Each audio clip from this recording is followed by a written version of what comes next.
اعوذ باللہ من الشیطان اللعین الرجیم بسم اللہ الرحمن الرحیم الحمد للہ وکفا وسلام علی عبادہ الذین اصطفیٰ. درود بھیجیے محمد وعلی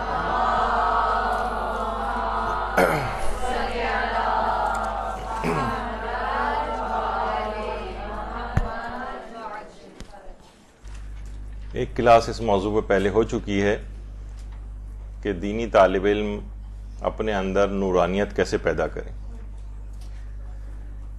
دیکھیے، علم تو حاصل ہوتا جاتا ہے. یہ بات بھی پچھلی مرتبہ آئی تھی کہ شیطان سے بڑھ کر عالم کون ہوگا. 1,24,000 انبیاء کو بہکانے کی کوششیں کرتا رہا ہے. تمام علماء اور صالحین کو بہکانے کی کوششیں کرتا ہے. دینی لحاظ سے بہکانے کی کوشش کرتا ہے. تو دین کا علم رکھے گا تو اس کے برخلاف بہکانے کی کوشش کرے گا. تو جب تک نورانیت اندر پیدا نہ ہو اور للہیت دینی طالب علم میں نہ آئے، تب تک ممکن ہے کہ کچھ اصطلاحات کا علم اس کے پاس آ جائے. ممکن ہے علم میں کچھ بڑھ بڑھ کے زیادہ بولنے لگے، لیکن جو اصلاً اس کے اندر ایک نورانیت پیدا ہونی چاہیے تھی وہ پیدا نہیں ہو پاتی. دیکھیے، کہا جاتا ہے نا کہ انسان بعض اوقات بوڑھا ہو جاتا ہے لیکن بزرگی نہیں آ پاتی. بہت سے بوڑھوں کو آپ دیکھتی ہیں کہ کتنی فتنہ پروری مچا رہے ہوتے ہیں، خاندانوں میں گڑبڑے کر رہے ہوتے ہیں، فسق و فجور کے اندر مبتلا ہوتے ہیں. یعنی بوڑھے ہو گئے ہیں لیکن بزرگی نہیں آئی. اسی طریقے سے ممکن ہے کہ ایک شخص عالم دین ہو جائے، دینی طالب علم ہو، اور اس کے اندر نورانیت نہ آئے. تو یہی وجہ ہے کہ جو بے عمل افراد ہوتے ہیں، دیکھیے سب سے پہلی بات تو یہ ہے کہ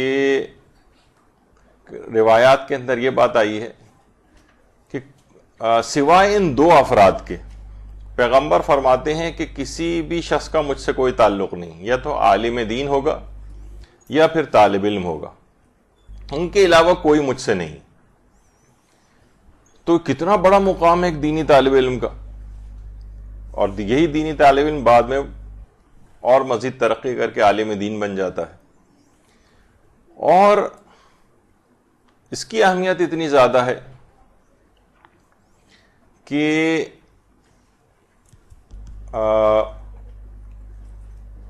کون سا والا، سب سے پہلے تو دماغ میں یہی سوال اٹھتا ہے نا کہ آخر کون سا علم جو ہے وہ اکثر لوگ ہم یہ دیکھتے ہیں کہ جب بھی علم کی کے لحاظ سے بات ہو رہی ہوتی ہے تو سب سے پہلا یہ سوال ہوتا ہے کہ کیا اہمیت کس کی زیادہ ہے، دینی علم کی یا دنیاوی علم کی. دیکھ، تو سب سے پہلے تو یہ بات یاد رکھ لیجئے کہ ہر وہ چیز جو قربتاً الی اللہ حاصل کی جائے اور جس کا مقصد اللہ کی خوشنودی حاصل کرنا ہو، وہ دینی علم ہے، خواہ وہ بظاہر کی اتنا ہی دنیا کا علم کیوں نہ نظر آ رہا ہو. اور اس کے مقابلے میں ہر وہ چیز دنیاوی شمار ہوگی، غیر خدا والی شمار ہوگی کہ جس میں للہیت نہ ہو، اللہ کی طرف انسان کا دماغ نہ جائے بلکہ اس کا مقصد دنیا کا حصول ہو، تو وہ خواہ بظاہر دینی علم ہی کیوں نہ نظر آئے، وہ دینی علم وہ اللہ کے لیے شمار نہیں ہوگا. لیکن جو اصل دینی علم ہے، آیت اللہ ناصر مکارم شیرازی بھی یہی بات اپنے فتوے کے اندر فرماتے ہیں جو آپ کے سامنے ہے اس وقت، کہ زیادہ موجودہ حالات میں جو دینی علوم ہے یہ مقدم ہے. وجہ اس کی ہے کہ جتنی بڑی تعداد کے اندر، اب مثلا آپ کہیں گے بھائی ڈاکٹری بھی تو کرنا ضروری ہے، تو اتنی بڑی تعداد میں ڈاکٹرز موجود ہیں کہ معاشرے کا نظام کو کوئی خطرہ نہیں. انجینئر اتنی بڑی تعداد میں موجود ہیں کہ بے روزگاری کی حد تک معاملہ گیا ہوا ہے، معاشرے کو اتنی زیادہ ضرورت نہیں. اسی طریقے سے اور جو فیلڈز ہیں. لیکن دینی علوم کے اندر ہمیں نظر آتا ہے کہ بہت کم ہے. کسی بھی علاقے کے اندر جائیں، ہر شخص کے کتنے انفرادی مسائل ہوتے ہیں، ہزاروں مسئلے ہوتے ہیں، ہر وقت ان کو پوچھنے کی ضرورت پیش آتی ہے. اتنی بڑی تعداد میں علماء کی تعداد نہیں.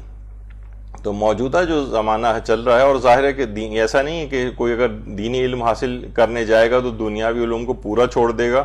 آپ اپنی تمام اسکول، کالج، یونیورسٹیز، اپنی جابز کے ساتھ بھی انسان اتنا دینی علم حاصل کر سکتا ہے جتنی شریعت اسلام کے نزدیک وہ چیز واجب ہے اس کے لیے. تو یہ بڑی اہم بات ہے. اور دیکھیے اس کے اندر عمر کی بھی کوئی قید نہیں، عمر کی. ویسے کہا جاتا ہے کہ جوانی کا دور سب سے بہترین ہے علم دین حاصل کرنے کے لیے، لیکن ادھیڑ عمری میں بھی کوئی حاصل کر سکتا ہے، بڑھاپے میں بھی حاصل کر سکتا ہے، لیکن عام طور پر اس زمانے میں حالات اتنے خراب ہو چکے ہوتے ہیں، صحت کے اعتبار سے مسائل ہوتے ہیں، دیگر چیزوں کے حافظے کے اعتبار سے مسائل ہوتے ہیں. تو سب سے بہترین دور جو ہے یہ جوانی کا دور شمار ہوتا ہے، اور خاص طور پر وہ افراد یا خاص طور پر وہ خواتین کہ جن کی ابھی شادیاں نہیں ہوئی، ان کے لیے تو یہ گولڈن پیریڈ شمار ہوتا ہے، گولڈن. تو اس لحاظ سے وجہ اس کی ایک تو یہ بھی بنتی ہے کہ جو بھی شخص جوانی کے دنوں میں علم حاصل کرتا ہے تو وہ پتھر پہ نقش کی طرح سے ہوتا ہے، جس طرح پتھر کے اوپر لکیر ہوتی ہے نا، اس طرح سے اس کے دل پر جم جاتا ہے. اور بوڑھا کا علم حاصل کرنا ایسے جیسے سمندر کے اوپر کوئی تحریر، یعنی پانی کے اوپر اگر آپ کوئی تحریر بھی لکھیں تو وہ کہاں رہ پائے گی، تھوڑی دیر کے اندر ہی وہ مٹ جاتی ہے. تو جب تک جن خواتین کی خاص طور پر شادیاں نہیں ہوئیں وہ اس موقع کو بہت بہت غنیمت سمجھیں، کیونکہ اس کے بعد اتنی مصروفیات اور ایک خانگی زندگی شروع ہو جاتی ہے. تو بہت ہی اہم بات ہے یہ، اس پیریڈ کو ضائع نہیں کرنا چاہیے. اور واقعتاً علم دین ایک ایسی چیز ہے کہ علماء، بڑے بڑے علماء اس کے لیے بہت زیادہ دعائیں کرتے رہیں کہ پروردگارا یہ اتنی بافضیلت چیز ہے کہ اس کا سلسلہ ہماری نسلوں میں بھی جاری رکھنا. یہی وجہ ہے کہ آیت اللہ شیخ جعفر آل کاشف الغطا، کشف الغطا ان کی کتاب کا نام تھا، جس کے لحاظ سے ان کی بہت زیادہ شہرت ہے شیخ جعفر کی. تو انہوں نے باقاعدہ خانہ کعبہ کو دیکھتے وقت جب بھی عمرے کے لیے جاتے تھے، حج کے لیے جاتے تھے، تو وہ دعا کرتے تھے پروردگارا میرے خاندان اور اولادوں کو بھی فقیہ بنا دے. اور پروردگار نے جب ان کی اس قدر تڑپ دیکھی تھی تو ان کی دعا کو قبول کیا تھا اور ان کے خاندان کے اندر نامور فقیہ پیدا کیے. یعنی اتنی اہم چیز ہے علم دین کے حوالے سے کہ علماء باقاعدہ اس کے لیے تڑپ کر دعائیں کرتے رہیں. اور ہمارے ہاں اتنی زیادہ بے توجہی علم دین کے معاملے میں ہوتی ہے کہ جو کچھ نہ کر پائے اور بالکل پھسڈی طالب علم ہو، اس کو سوچتے ہیں بھائی چلو اس کو مولوی بنا دیا جائے. ورنہ کوئی میڈیکل کالج میں ہو، کوئی انجینئرنگ یونیورسٹی میں ہو، کسی کا مثلا بزنس ایڈمنسٹریشن کے کسی ادارے کے اندر داخلہ ہو گیا ہو، تو پھر کہاں وہ علم دین وغیرہ کے اندر اس ایک حقارت کا ایک احساس ہوتا ہے. دونوں کو ساتھ بٹھا دیں کہ یہ دینی طالب علم ہے اور یہ جناب علی میڈیکل کالجیں پڑھتی ہیں، تو اس سے لوگوں کو پتہ چل جائے گا کہ آپ کو وہ بالکل پھسڈی سمجھا جائے گا اور ان کو جو ہے کوئی خلائی مخلوق سمجھا جائے گا. تو بہرحال تو علماء اس طرح سے اس سلسلے کو جاری رکھتے ہیں، دعائیں کرتے ہیں اور اپنی پوری زندگی اس طرح سے تبلیغات وغیرہ کے اندر لگاتے ہیں کہ آیت اللہ شیخ جواد تبریزی اب تو خیر مرحوم ہو گئے، لیکن کبھی بھی اپنے درس کا نہ صرف پڑھانے کا ناغہ نہیں کرتے تھے، شدید بیماری میں بھی ملتا ہے ان کے حالات میں کبھی انہوں نے تعطیل نہیں کی اور بیماری کے دوران بھی پڑھانے آتے تھے.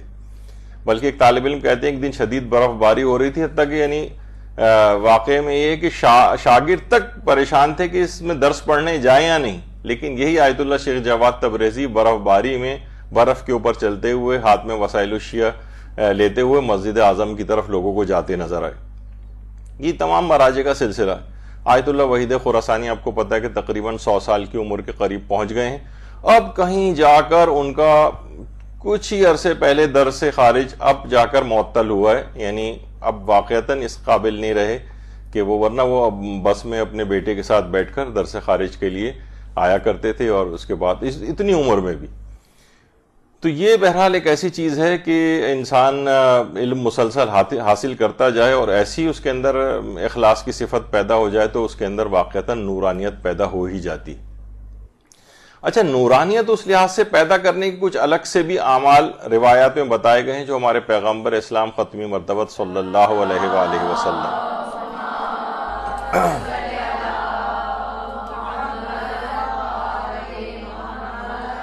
جس میں پیغمبر نے حضرت امیر المومنین علیہ الصلوۃ والسلام سے جملہ ارشاد فرمایا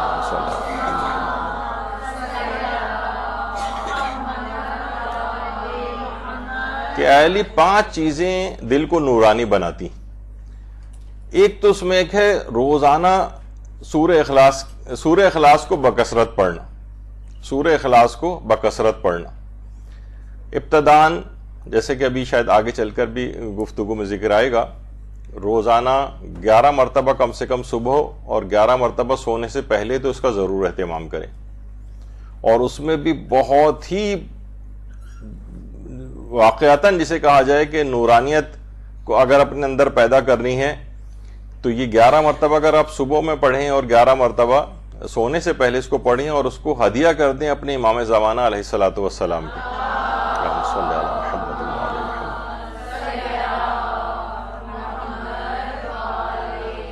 تو اس سے آیت اللہ وحید خراسانی بات بیان فرماتے ہیں کہ اس کا اس طرح سے پڑھنا اور امام زمانہ کو ہدیہ کرنا یہ یعنی بہت ہی عظیم مقام آپ کو دلوائے گا. اور دوسری چیز ہے کم کھانا، اس کی بھی بہت ویسے تو انسان جتنی بھی اپنی جسمانی نیڈ ہو اس کے مطابق کھا سکتا ہے، لیکن اس سے کچھ بھوک کم رکھ کے اگر کھائے تو پرخوری وغیرہ سے ویسے بھی آدمی ذرا کن ذہن ہوتا ہے، سارا بلڈ سپلائی پیٹ کی جانب ہو جاتی ہے، دماغ کو خون کی سپلائی اس وقت کم پہنچتی ہے جب بھی آپ کو کھانا کھانے کے بعد غنودگی وغیرہ محسوس ہوتی ہے، اور ہر وقت پیٹ انسان کا بھرا ہی رہے تو پھر وہ کن ذہنی اور شقاوت اور سخت دلی وغیرہ پیدا ہوتی ہے. تو دوسری چیز یہ ہے کہ جو نورانیت بناتی ہے، نورانیت پیدا کرتی ہے، وہ ہے کم کھانا. تیسری چیز ہے علماء کی ہم نشینی. اچھا، علماء کی ہم نشینی ایک تو فزیکلی بھی ظاہر ہے ہوتا ہے کہ مثلا علماء کے پاس جا رہے ہیں، بیٹھ رہے ہیں، لیکن خواتین کے اعتبار سے اگر ہم گفتگو کریں تو اس میں ان کے پاس اتنے مواقع نہیں ہوتے. لیکن اب گویا علماء خود ہی آپ کے پاس سوشل میڈیا کے تھرو اور دیگر یعنی علماء کی ہم نشینی کے سے مراد یہ تھوڑی نہیں کہ بس ان کے ساتھ صرف بیٹھے کے کرنی ہے، علم حاصل کرنا ہی مراد ہوگا، ظاہر ہے کہ جبھی نورانیت پیدا ہوگی. تو یہ تو گھر بیٹھے تمام عالم آپ کے موبائل فون کے اندر اور آپ کے لیپ ٹاپ اور اس کے اندر ہی موجود ہیں، اور ان سے علماء سے ہم نشینی سے انداز سے پیدا بڑے بڑے علماء اور مراجع کے درس وغیرہ، بلکہ اب تو ترجمہ شدہ آپ کو کلپس وغیرہ بھی مل جاتے ہیں. تو اس لحاظ سے مثلا اگر آپ وسائل الشیعہ کا مطالعہ کر رہی ہیں یا مثلا آیت اللہ دست غیب شیرازی کی کتاب کا مطالعہ کر رہی ہیں تو گویا اس وقت آپ آیت اللہ دست غیب شیرازی آپ کو درس دے رہے ہیں، آپ ان کی کتاب پڑھنا گویا ان کی علماء ہی کی ہم نشینی. تو یہ کچھ چیزیں ایسی ہیں. اور اس کے علاوہ یہ ہے کہ جیسے کہ ابھی آگے چل کر تذکرہ بھی آئے گا، نماز شب کی ادائیگی، یہ چوتھی چیز ہے، نماز شب کی ادائیگی. تو نماز شب کی ادائیگی یہ بھی اگر روزانہ طالب علم اپنا رکھے اور 11 رکعت نہیں پڑھ سکے تو 3 رکعت سے ابتدا کرے، اس کے بعد 1 رکعت، اگر 3 بھی ممکن نہیں ہے تو 1 رکعت سے بھی ابتدا کر سکتا ہے. لیکن 1، 3 اور پھر اس کے بعد بہرحال پورا فائدے 11 رکعت کو پڑھنے سے ہی حاصل ہوں گے. بہت مشکل اگر کسی کو لگ رہا ہے، حالانکہ مشکل لگنا نہیں چاہیے، آیت اللہ سیستانی وغیرہ کے نزدیک تو دیکھیں کتنی آسانی ہے کہ نماز عشاء کے فوراً بعد بھی آپ نماز شب پڑھ سکتی ہیں. ان کے نزدیک وقت شروع ہو جاتا ہے، چلتے پھرتے آپ پڑھ سکتی ہیں، گاڑی چلاتے وقت جو ہے وہ مثلا ڈرائیو پہ آپ کہیں جا رہی ہیں اس وقت پڑھ سکتی ہیں، یعنی بیٹھے بیٹھے پڑھ سکتی ہیں. بس قبلہ رخ ہو گئے اور بیٹھے ہوئے ہیں، آپ کوئی کتاب پڑھ رہی ہیں، کچھ ہے ہاتھ میں، آپ قبلہ رخ ہوئیں اور بیٹھے بیٹھے جو ہے وہ نماز شب پڑھ لیں، رکوع اور سجدہ سر کے اشارے سے انجام دے لیں. تو یہ ایک ایسی چیز ہے. پھر ہے 5ویں چیز مسجد کی طرف جانا، مسجد کی طرف چل کر جانا. اس میں یقیناً نورانیت ہے، لیکن اب آپ خواتین کے لیے بھی ویسے کوئی ممانعت تو نہیں کہ وہ مسجد جو ہے وہ نہیں جا سکتی، لیکن یہاں پر ہمارے ہاں اس طرح کے نہیں ہیں حالات، خواتین کا اس طرح سے انتظام نہیں ہو پاتا حجاب کے اعتبار سے.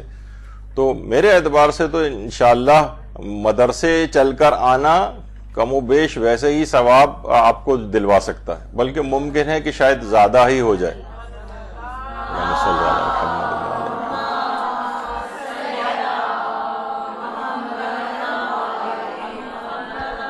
تو یہ چیزیں ایسی ہیں کہ جو واقعتاً نورانیت پیدا کرتی ہیں. جیسے کہ عام طور پر کسی جگہ میں نے سن بھی رہا تھا کہ آج کل ویسے تو یہ چیز ہو گئی ہے کہ سوشل میڈیا کے ذریعے آپ کو ساری چیزیں مل جاتی ہیں، لیکن خود جو دور سے بیٹھ کر اس کو سنتے ہیں اور جو یہاں بالکل سامنے اس کلاس میں اس نورانی ماحول کے اندر جہاں پر علوم محمد و آل محمد علیہ السلام کا تذکرہ ہوتا ہے، اللہم صلی علی محمد.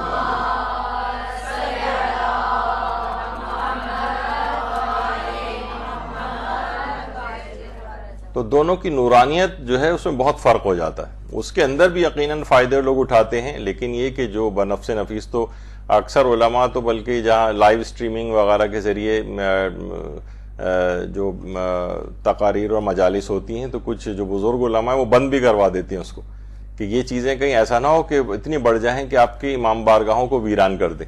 کہ ہم جب گھر بیٹھے بستر پہ لیٹے ہوئے، اور آپ دیکھتی ہیں کہ کبھی بھی گھر پہ انسان اس تقدس کے ساتھ مجلس نہیں سن پاتا، ادھر ادھر کی باتیں بھی ہو رہی ہیں اور ٹانگ پہ ٹانگ لیٹے ہوئے مجلس سن رہے ہیں اور بے توجہی کے ساتھ ہیں اور چائے کی چسکیاں لے رہے ہیں، اس میں ویسا تقدس بھی نہیں آ پاتا. تو بہرحال ایک خاص مدرسے کا یا اس مجلس کے نظام کا سلسلہ ہے. لیکن بہرحال ابھی ٹیکنالوجی ایسی ہو چکی ہے تو بہرحال اس کے اوپر بھی چیزیں جو ہیں جتنی ممکن ہو انسان سنے.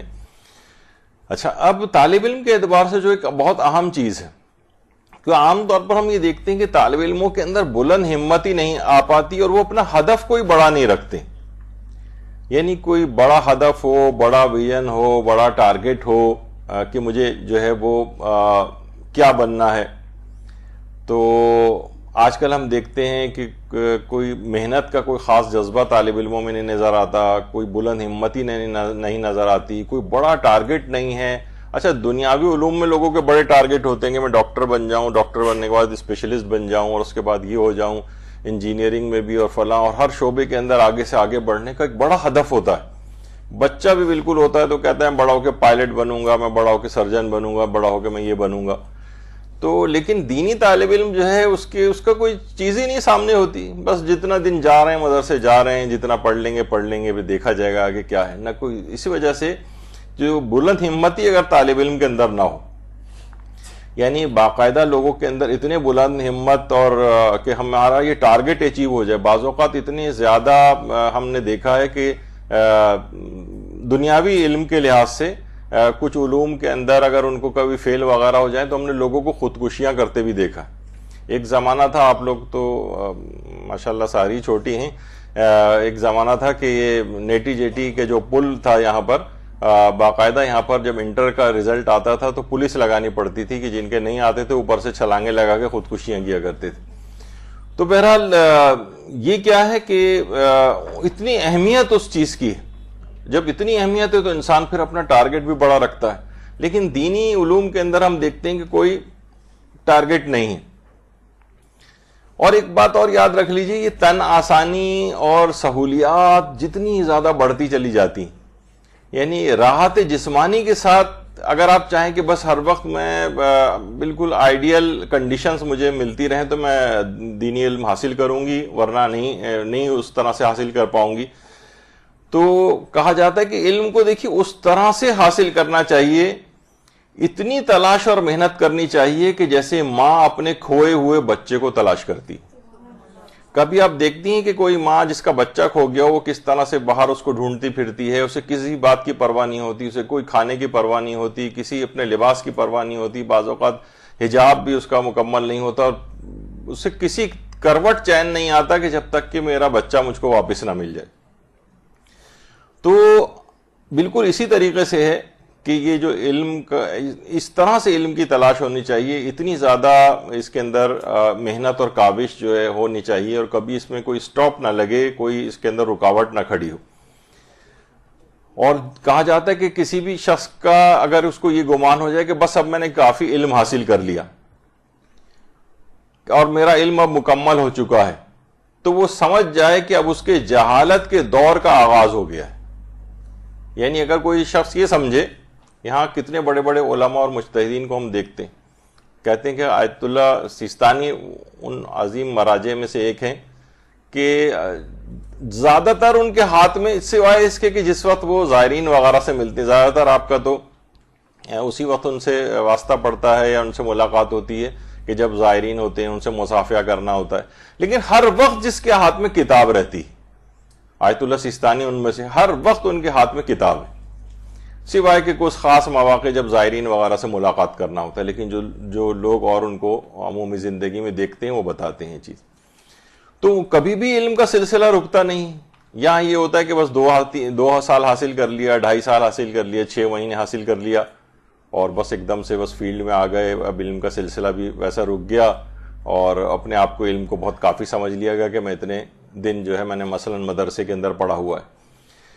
تو کہا جاتا ہے کہ دیکھیے علم اس وقت صحیح معنوں میں حاصل کیا جائے گا کہ جب ذرائع علم کے علاوہ انسان اندھا گونگا بہرا لولا لنگڑا بن جائے. دیکھیے ایک جملہ جو ہے وہ کہا جاتا ہے اندھا بن جائے، یعنی اب فضول ڈرامے وغیرہ دیکھنا ایک دینی طالب علم کے شایان شان نہیں.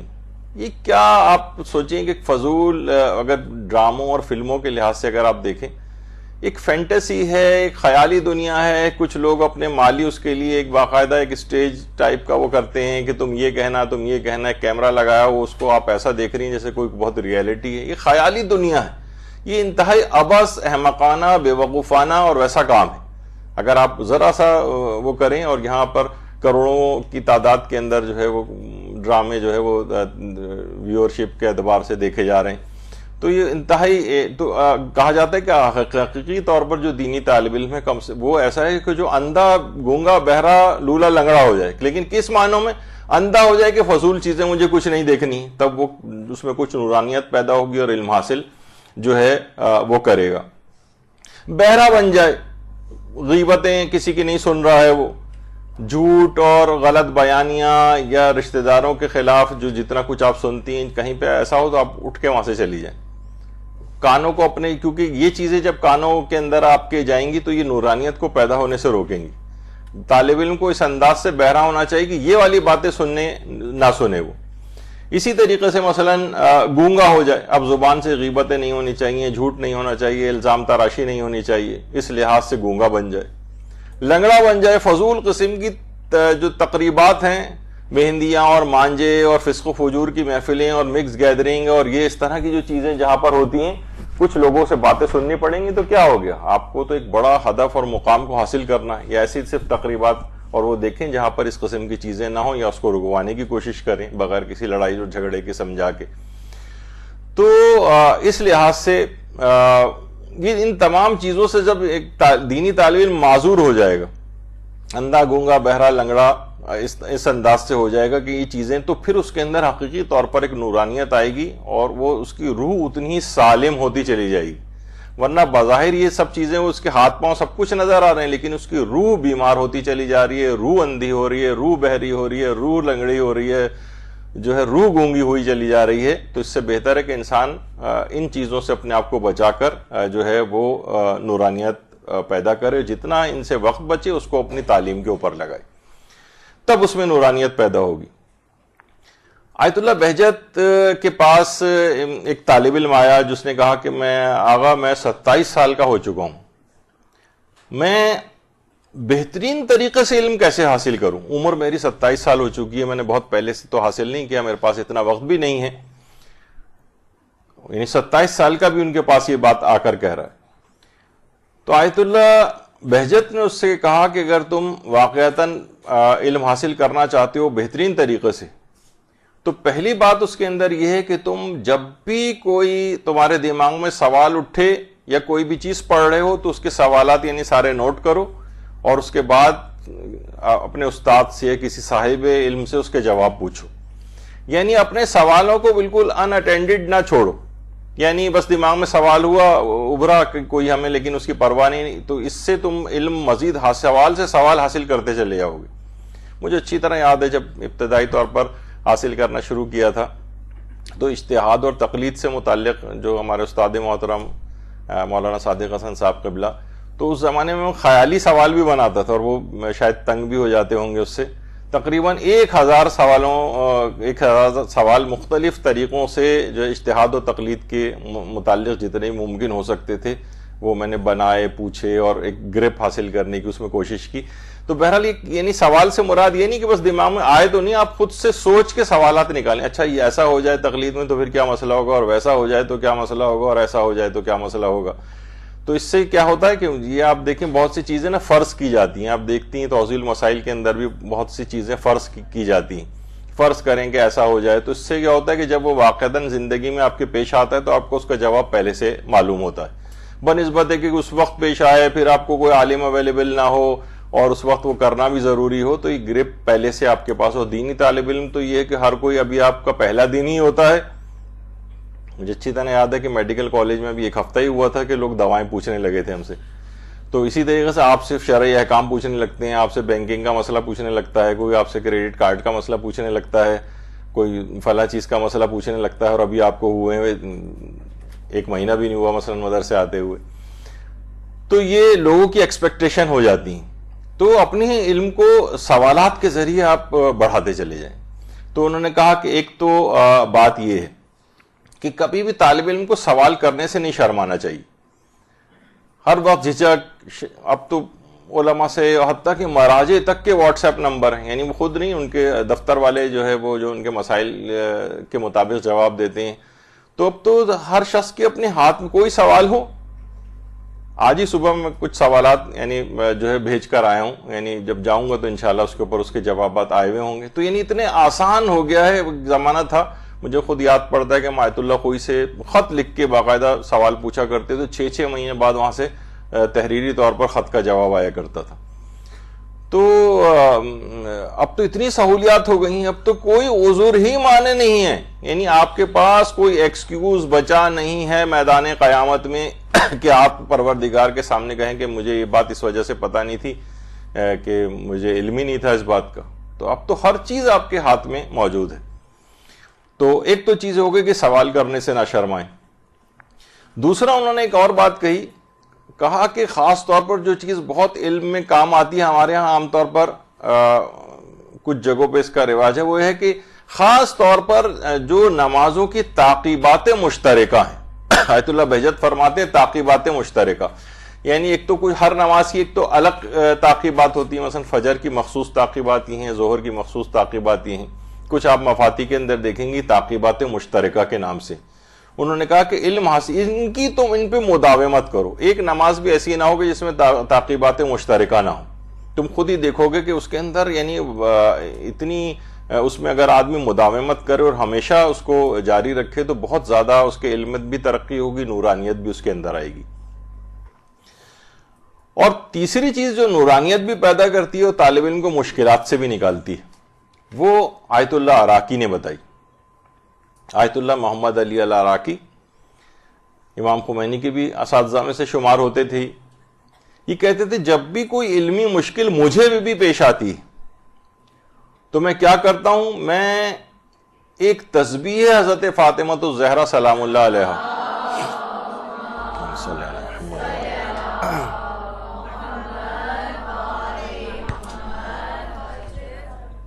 وہ میں 14 معصومین کو ہدیہ کرتا ہوں, تو وہ مشکل فوری طور پر حل ہو جاتی ہے. واقعتاً تسبیح حضرت زہرا کے اندر اتنی زیادہ پاور, اتنی ساری چیزیں اس کے اندر برکتیں اور خیر موجود ہے کہ واقعتاً اس کو طالب علم کو بھی استعمال کرنا چاہیے. ہمارے ہاں تسبیح کا رواج تو ہے پڑھنے کا, لیکن اس کے اندر اس کو اتنے اہتمام سے نہیں پڑھا جاتا ہے, سرسری طریقے سے ایک فارمیلٹی کے طور پہ پڑھا جاتا ہے.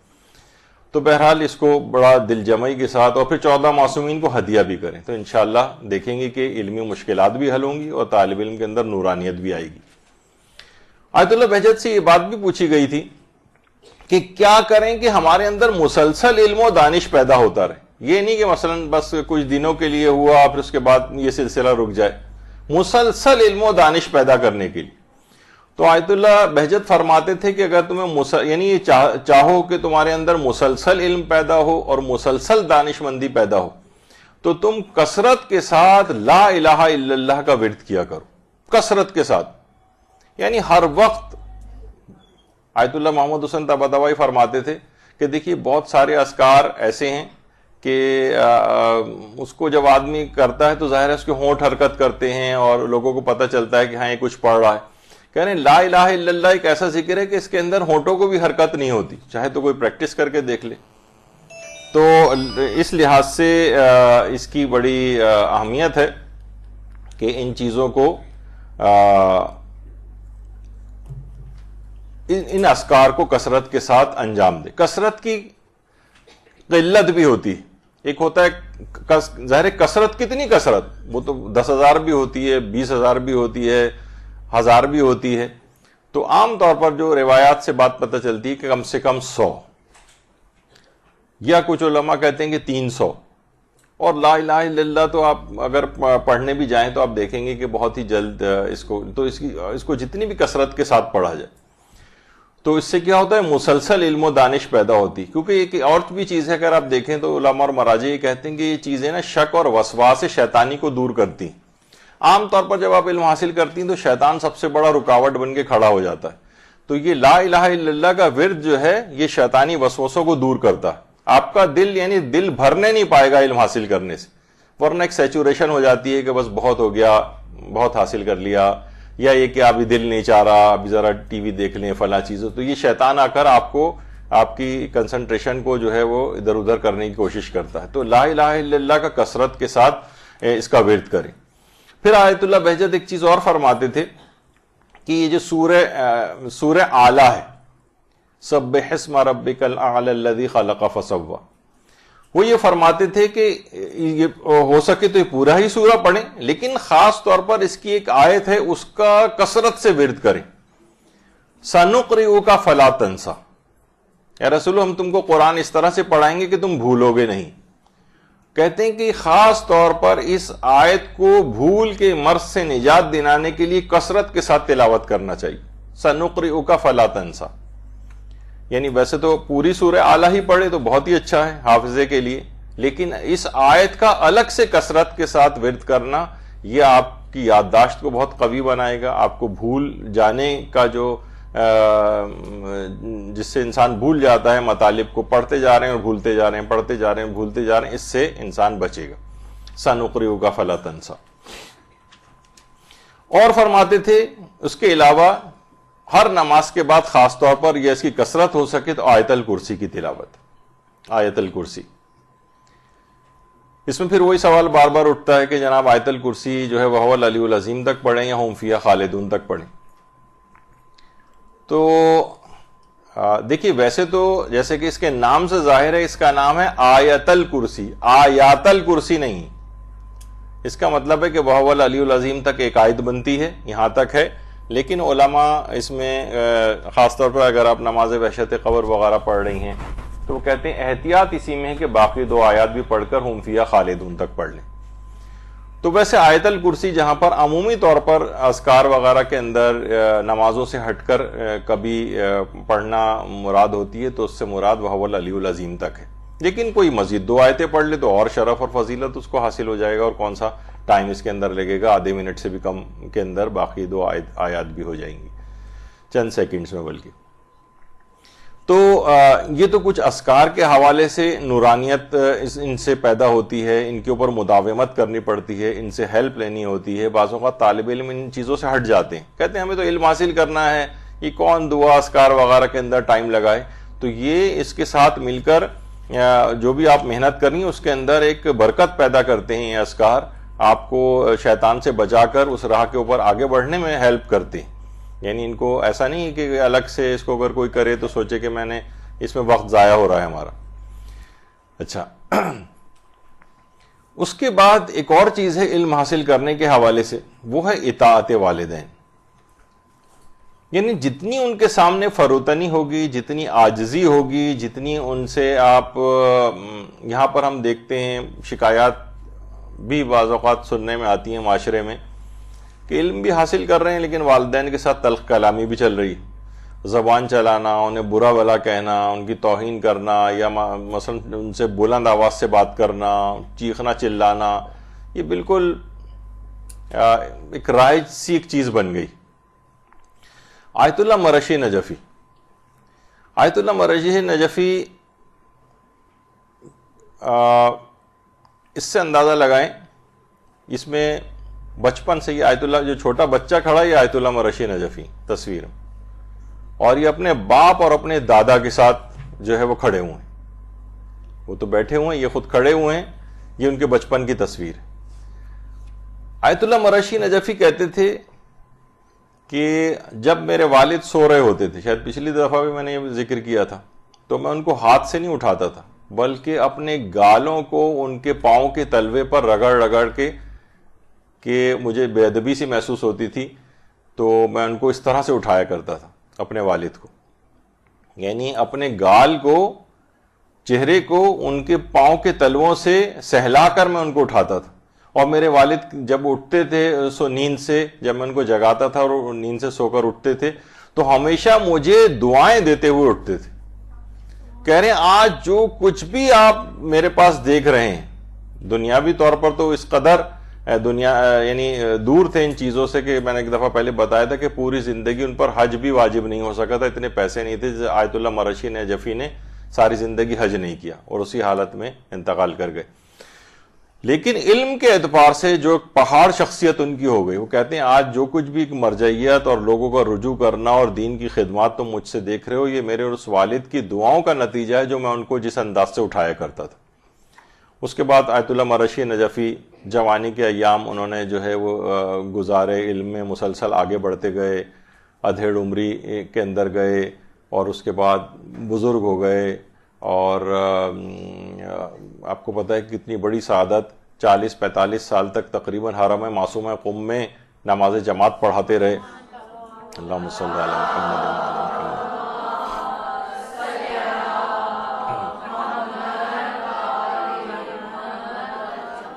تو فرمایا کہ علم کے حاصل کرنے کے لیے لوگ ان چیزوں کو نظر انداز کرتے ہیں. والدین ہیں، ٹھیک ہے علم تو ہم حاصل کر رہے ہیں، ان سے اگر ہم کچھ تلخ کلامی کر بھی لیں تو کیا فرق پڑتا ہے؟ نہیں، اس سے بہت فرق پڑتا ہے. ایک نورانیت پہ فرق پڑ جاتا ہے، ایک بے برکتی آپ کے علم کے اندر جو ہے وہ آ جاتی ہے.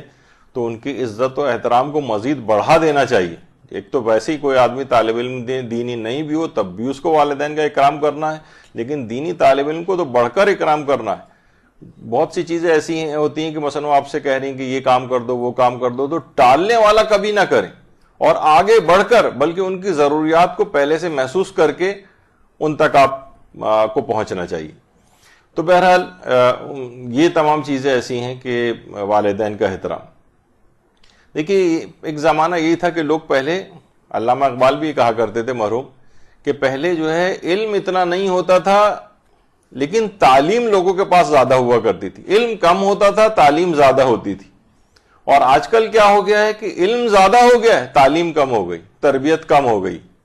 تو یہ ایک المیہ ہو گیا ہے کہ ہمارے پاس سمجھیں ایک ایکسپلوژن ایک لحاظ سے معلومات اور اس کا ہوا ہے. ہر وقت واٹس ایپ آ رہے ہیں، وہ ہر وقت آپ چیزیں پڑھ رہی ہیں، ساری کتابیں اس کے اوپر موجود ہیں، انٹرنیٹ کے اوپر ہر وقت پوری دنیا کی ساری خبریں آپ کو مل رہی ہیں. علم مسلسل بڑھ رہا ہے پہلے کی نسبت، لیکن کیا ہے تعلیم کم ہو رہی ہے. علم ہونا الگ چیز ہے، تعلیم یافتہ ہونا ایک الگ چیز. ہو سکتا ہے کچھ چیزوں میں آپ کو زیادہ معلومات ہوں لیکن تربیت اس انداز کی نہ ہو. تو یہ تمام چیزیں ایسی ہیں کہ جن کا خیال رکھنا چاہیے. پھر ایک طالب علم ایک اور بھی چیز ہے کہ مطالعے کے لیے اپنے اوپر غیر ضروری سختی نہ کرے. اس سے کیا ہوتا ہے کہ کسی حد تک تو خیر ضروری ہوتی ہے سختی کرنا اپنے اوپر، لیکن بعض اوقات کچھ لوگ بہت زیادہ سخت ہو جاتے ہیں. اس سے کیا ہوتا ہے کہ کچھ دنوں میں وہ اس چیز سے متنفر ہو جاتے ہیں. تو سوچ سمجھ کے انسان شوق اور رغبت کے ساتھ چیزوں کو کرے بنسبت اس کے کہ بہت زیادہ ہمیشہ اس کو اپنے اوپر سختی کرنا پڑے. غیر مطالعے کے لیے غیر ضروری سختی، مثلا یہ کہ روزانہ مثلا آپ نے اپنا ٹائم ٹیبل، آپ سنتی ہیں نا کہ ٹائم ٹیبل واحد وہ چیز ہے کہ جس کی سب سے زیادہ دنیا میں مخالفت ہوتی. یعنی انسان کتنے ہی اب ٹائم ٹیبل انسان ایسے بناتا ہے اپنے کہ 24 گھنٹے میں سے جو ہے وہ 50 گھنٹے کا ٹائم ٹیبل ہوتا ہے کہ جناب میں اس طرح سے، پتہ چلا کہ اس میں سے 10% بھی فالو نہیں کر پاتا، 90% ویسے ہی. اور تھوڑے دن بعد کیونکہ اس نے اتنا سخت ٹائم ٹیبل بنایا اپنا. تو مطالعے کے لیے سختی نہ کریں کہ 3 گھنٹہ مجھے لازماً فلاں چیز پڑھنی ہی ہے، 2 گھنٹے پڑھنی ہے. اس سے کیا ہوگا، چند دن تک تو سلسلہ ہوگا لیکن متنفر ہو جائے گا، دل اس کا بھر جائے گا، اپنے اوپر بہت زیادہ جبر اگر کرنا پڑ گیا اس کو. تو کوشش یہ کریں کہ اپنے اوپر اس انداز سے سختی نہ کریں. اور کچھ چیزیں علماء نے ایسی ہیں جو الگ سے ٹپس کے طور پر بھی بتائی ہیں، وہ ہے کہ لیٹ کر کبھی مطالعہ نہ کریں. اور میڈیکل لحاظ سے بھی ہے کہ آئی سائٹ وغیرہ پہ جو ہے فرق پڑتا ہے. اور کوشش کریں کہ کرسی اور میز پر بیٹھ کر پڑھنے کی عادت ڈالیں. اگر آپ نے باقاعدہ ایک اس پہ تھوڑی انویسٹمنٹ بھی انسان کر دے. بعض اوقات ہوتا ہے نا کہیں بیڈ پہ لیٹے ہوئے پڑھ رہے ہیں کتابیں، ایسے ہی جو ٹی وی کا مانیٹر ہے اس کے پیچھے کتابیں پھنسا کے رکھی ہوئی ہیں، کسی کوئی باقاعدہ کوئی جو ہے وہ جگہ ہی نہیں ہے ان کی. تو کرسی اور میز پر بیٹھ کر پڑھنے سے آپ کا بہت آرگنائزڈ پڑھائی ہوتی ہے، ساری چیزیں آپ کے سامنے ہوتی ہیں. اس پہ بیٹھنے کا بھی ایک خاص طریقہ کار ہے کہ آپ کی کمر کس طرح سے ہونی چاہیے کہ کمفرٹیبل ہو، کمر میں درد نہ ہو جائے. اور اس پہ انسان اپنے کمفرٹ پہ پڑھائی کے اعتبار سے کچھ انویسٹمنٹ بھی کر دے تو کوئی ایسی بات نہیں. ہمارے ہاں عام طور پہ یہ دیکھنے میں آتا ہے کہ بس لوگ سوچتے ہیں کون کرسی میز پہ بیٹھے آرام سے بیڈ پہ لیٹ کے ٹیڑھا میڑھا بھی بیٹھ کے پڑھ کے اپنا کام چلاتے ہیں، لیکن ایسا نہیں ہونا چاہیے. تو یہ تو اس لحاظ سے بات تھی مطالعے کے اعتبار سے کہ بیٹھ کر پڑھنا چاہیے. ایک اور چیز ہے وہ ہے ائمہ سے توسل، کیونکہ ہماری بیسیکلی ہم جو بات کر رہے ہیں وہ یہ کہ طالب علم اپنے اندر نورانیت کیسے پیدا کرے. تو ائمہ سے توسل کے بغیر کبھی بھی وہ علم حاصل نہیں کر سکتا.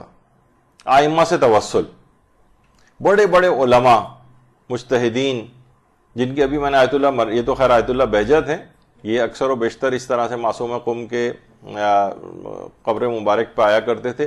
آیت اللہ مرشی نجفی تو روزانہ نماز شب کا جو وقت ہے وہاں 3 ساڑھے 3 بجے کے قریب، یعنی جس وقت اس زمانے میں حرم کے دروازے بند ہو جاتے تھے اور حرم بند ہو جاتا تھا رات کے 12 ساڑھے 12 بجے کے قریب، جس وقت وہ دروازے کھلتے تھے تو سب سے پہلے اندر جانے والوں میں آیت اللہ مرشی نجفی ہوتے تھے 3:30 بجے. اور 45-50 سال تک یہ سلسلہ جو رہا ہے، ایک دن بھی ایسا نہیں ہوا کہ یہ سعادت انہیں نہ حاصل ہوئی ہو کہ حرم معصومہ میں داخل ہونے والے سب سے پہلے آدمی وہ ہوتے تھے. تو یہ توسل والی بات ہے، یعنی ائمہ سے توسل کرنا، معصومین سے توسل کرنا، ان عظیم ہستیوں سے توسل کرنا، یعنی انسان ان کے واسطے دے، ان کے حوالے سے اللہ سے جو ہے وہ دعائیں کرے کہ مجھے علم میں آگے سے آگے ان کی مدد شامل حال ہو جائے گی. ان کی شفاعت دیکھیے صرف گناہوں کے سلسلے میں نہیں ہوتی، بلکہ شفاعت نیکیوں کے سلسلے میں بھی، درجات کی بلندی کے سلسلے میں بھی ہوتی. بعض اوقات لوگ سوچتے ہیں کہ مثلا شفاعت تو صرف گناہگاروں کی ہوگی، جیسے کہ وہ نعتوں کے بھی اشعار ہیں نا، مفہوم یہ ہے کہ اس دن قیامت کے روز جو نیکوکار ہیں وہ بھی گناہگاروں کی صف میں آ کے شامل ہو رہے ہوں گے، کیونکہ پیغمبر اسلام مثلا ان کی شفاعت کر رہے ہوں گے. تو شفاعت کے معنی فقط گناہگاروں کے حوالے سے نہیں ہے جیسے کہ لوگوں نے سوچا ہے، بلکہ نیکیوں اور درجات کی بلندی کے لیے بھی شفاعت. مثلا آپ کا درجہ جو ہے وہ جنت میں ہے، اس کو بڑھوانے کے لیے بھی شفاعت، علم میں مزید ترقی کے لیے بھی شفاعت ہے، نورانیت پیدا کرنے کے لیے بھی شفاعت. تو یہ سب چیزیں ایسی ہیں کہ یہ دماغ میں رہنی چاہیے کہ ائمہ سے توسل کیے بغیر ان مقامات کو حاصل نہیں کیا جا سکتا. پھر علماء ایک چیز اور بھی فرماتے ہیں، جیسے کہ خود حافظے کے لیے آیت اللہ شبیری زنجانی فرماتے ہیں آغا نجفی کے لیے جو شیخ تقی اصفہانی کے نام سے تھے کہ جو حافظے کی کمی سے بڑے پریشان تھے. تو ایک مرتبہ حرم امام حسین گئے اور جب قبر امام حسین پہ نگاہ ڈالی تو تڑپ کر امام حسین سے توسل کیا کہ مولا اگر حافظہ نہ ہوگا تو میں دین کی تبلیغ کیسے کروں گا. کہہ رہے ہیں اسی وقت سے ایسا حافظہ پیدا ہو گیا کہ کتب اربع کی تمام روایات اس طرح سے سند اور متن کے ساتھ حفظ ہوئیں کہ جیسے ان کے سامنے تحریر ہو. اللہم صلی علی محمد وعلی محمد.